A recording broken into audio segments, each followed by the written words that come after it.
Bonjour, Monsieur Marcel. Est-ce que vous pouvez vous présenter brièvement? Brièvement, très bien. Donc, je m'appelle Marcel Ezoa et je suis né le 29 mai 1955 à Grand Bassam, tout près d'Abidjan. Donc, je suis marié et j'ai 3 enfants, 2 garçons et une fille. Donc, ma profession, je suis ingénieur des travaux publics. Ma profession. Comme fonction que j'ai occupée, j'étais ingénieur d'études au BNET, ensuite j'ai été directeur général adjoint du BNET, Bureau national des études et techniques et de développement. Ensuite j'ai été conseiller au cabinet du Premier ministre, j'ai été directeur de cabinet du ministre de la Construction et j'ai été directeur de cabinet adjoint du Premier ministre. Et là je suis dans une structure privé, un groupe international. Je préside la filiale ivoirienne. Donc voilà brièvement présenté. Enchanté de vous connaître parce que votre vision sûrement sera un peu différente. En quelle année vous avez connu les sœurs? Écoutez, les sœurs, ça devrait être en 1995, quand j'étais au BNET. Donc j'étais le conseiller du directeur général. J'ai connu les sœurs et je crois qu'elles avaient cet ouvrage-là à bâtir. Et on nous a demandé au niveau du BNET de suivre un peu les travaux et de suivre la maîtrise de ce projet-là. Et le directeur général de l'époque, qui est M. Tidiane Thiam, qui est aujourd'hui le directeur général du Crédit Suisse, qui est quand même une bonne référence, m'a demandé de suivre ça personnellement. Et c'est ce que j'ai fait. Suivre un travail veut dire aussi rentrer en rapport avec les sœurs. Qu'est-ce que vous avez découvert de particulier avec les sœurs salésiennes? Écoutez, ce que j'ai découvert, c'est que de toute façon, c'était l'humanité. L'humanité, à partir de ce moment-là, j'ai pris le projet comme si c'était le mien, puisque voir ce que les sœurs faisaient et quel était l'objet de ce projet-là, je me suis dit, ce projet-là, on devrait le prendre à cœur et aller jusqu'au bout. Et quelles ont été les difficultés auxquelles vous avez dû donner solution parce que construire un bâtiment comme nous le voyons ici, ce n'est pas une petite affaire. Suivre les ouvriers et chercher de rendre compte aussi de l'évolution du travail, ce n'est pas petit. Vous avez eu quelques difficultés? Oui, les difficultés, je dirais, bon, on a toujours des difficultés quand on a ce genre de programme parce que déjà il y a le site, le terrain qui était déjà très très difficile parce que je ne sais pas si les sœurs vous ont dit, ici on avait du marécage, donc il fallait remblayer, trouver la terre quelque part pour remblayer et faire tout ça au moindre coût.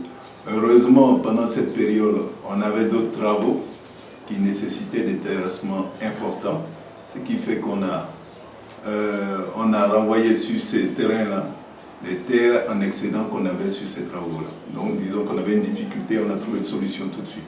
Heureusement d'ailleurs, puisque au niveau du BNET, on faisait presque tous les travaux, donc on avait la possibilité de pallier à ce genre de problème. Et aujourd'hui, en voyant ce bâtiment, non, quelle émotion cela vous suscite? Chaque fois que je rentre ici, je félicite les sœurs. Parce que d'abord, on est parti sur un terrain très très difficile et on a bâti quelque chose et qui sert au petit quartier. Le petit quartier qui est un quartier quand même assez difficile, assez pauvre. Et on voit un ensemble comme ça dans ce quartier-là qui est très bien entretenu et chaque fois qu'on rentre. Et comme le nom l'indique, c'est vraiment l'oasis.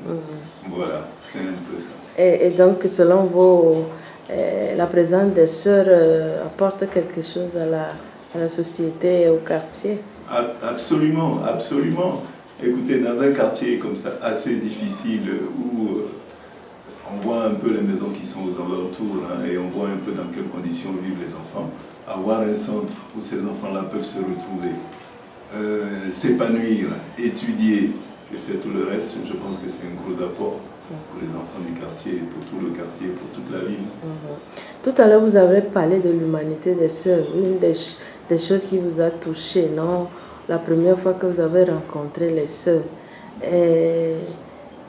Pensez-vous qu'il y a aussi des éléments culturels qui ont favorisé l'insertion des sœurs dans la réalité d'Abidjan en particulier ici?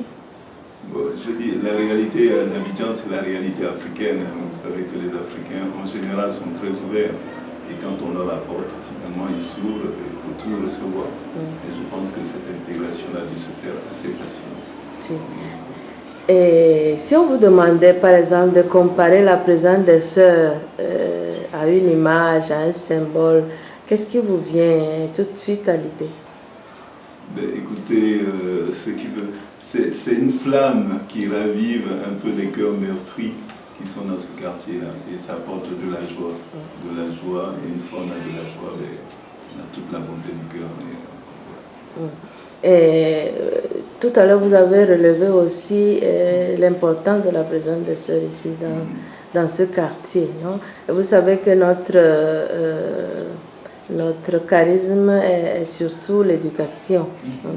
Aujourd'hui, dans un contexte qui change, non, avec les nouvelles technologies, même s'il y a une grande population en Afrique qui n'a pas la possibilité d'utiliser les nouvelles technologies, et quelle est votre opinion sur l'éducation et l'éthique?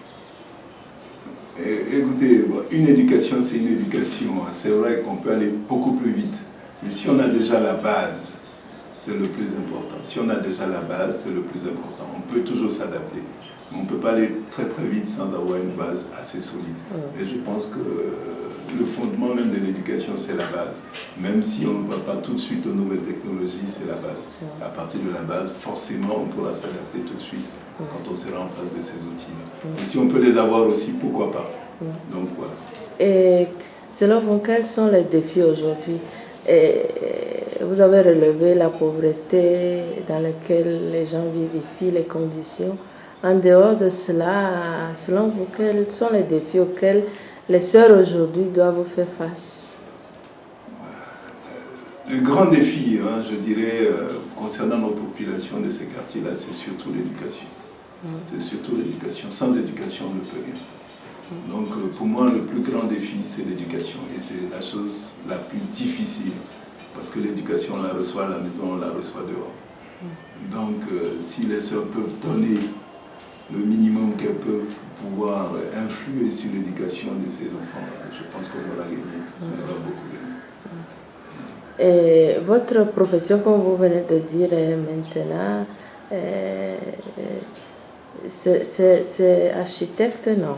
Non, moi je suis ingénieur. Vous êtes ingénieur. Voilà. Et dans nos sœurs au début, sûrement, n'ont pas cette compétence comme vous l'avez parce que vous êtes spécialiste dans la matière.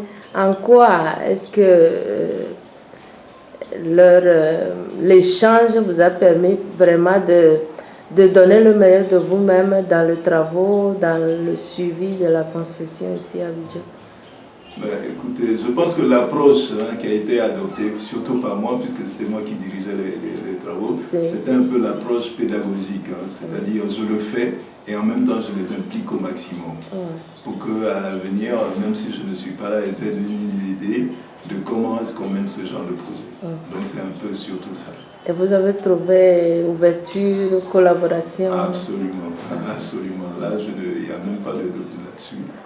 Et surtout la sœur Bernadette a été, je dirais même, a été ma collaboratrice, c'est elle qui transmettait tout en fait.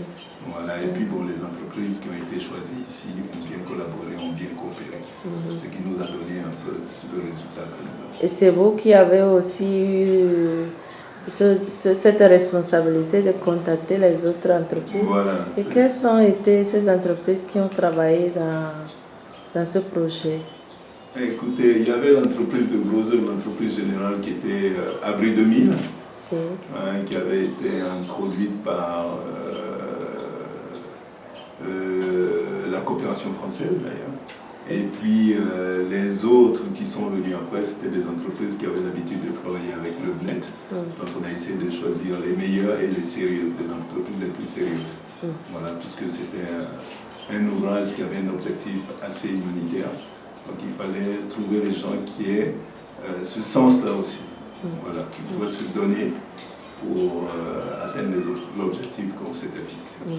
Monsieur Marcel, votre dernier mot, en voyant, en revenant de temps en temps ici, en voyant tout le travail que vous avez fait aussi, quel est votre dernier mot? Ce qui me fait le plus plaisir quand je reviens, c'est ce que je dis aux sœurs.